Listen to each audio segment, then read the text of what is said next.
In 2020, what you were viewing on Facebook, Instagram, and Twitter wasn't an organic news feed. It was a state-approved news feed curated by the Biden-Harris administration. This might sound familiar. This news feed is brought to you by Pfizer. This news feed is brought to you by the Biden-Harris administration. This news feed is brought to you by the big Russia lie. And we know it's true because 51 intelligence officers said it was, right? Wrong. Republicans, conservatives, and America First patriots endured years of gaslighting, censoring, demonetization, suspension, debanking, collusion to deplatform, and every restriction of free speech imaginable, all under the Biden-Harris administration. In the past 7 years, we have witnessed the greatest assault on the First Amendment in American history. But remember, the Democrats are the party of preserving democracy, right? We expected this type of censorship from the Biden-Harris administration, but what we didn't know was how coordinated their efforts were with big tech companies like Meta, Amazon, and Twitter.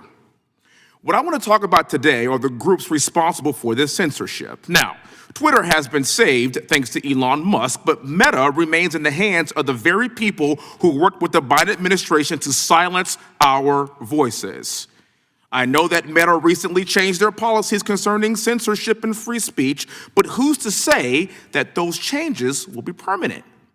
Let's talk about Meta's political content figure, which magically disappeared upon the new Trump administration. Will this political content filter magically reappear if the Democrats take back the White House at some point in the very distant future?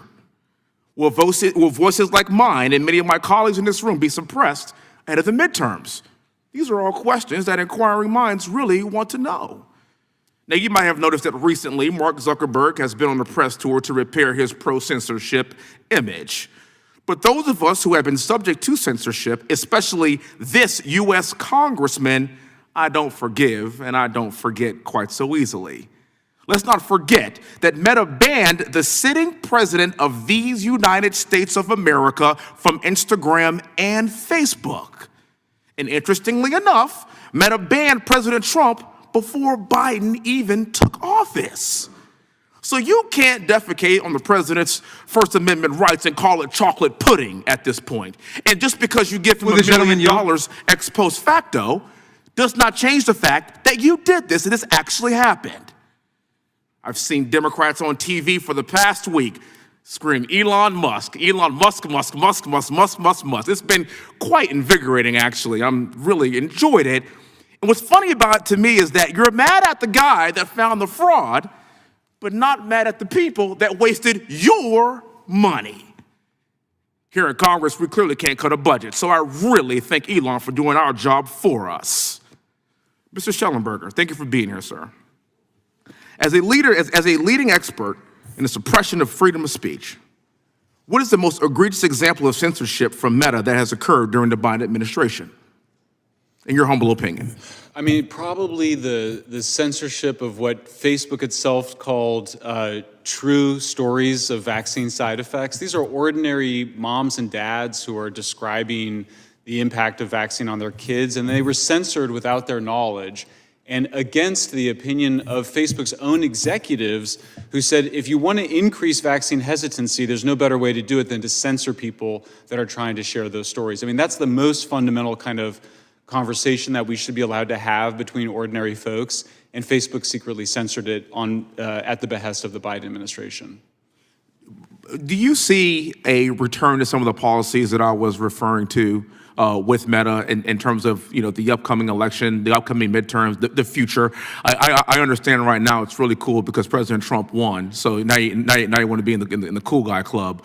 But what measures do you think need to be done, or do you see a potential return to that if we don't get this right, in the next 18 months? I mean, I think, yeah, absolutely. I mean, look, I think Zuckerberg, his statements were amazing recently, but of course he had made similar statements, including defending Holocaust denial on Facebook in 2019. He went back on that. Then, as you mentioned, he deplatformed the president. So not super reliable. So I do worry about that.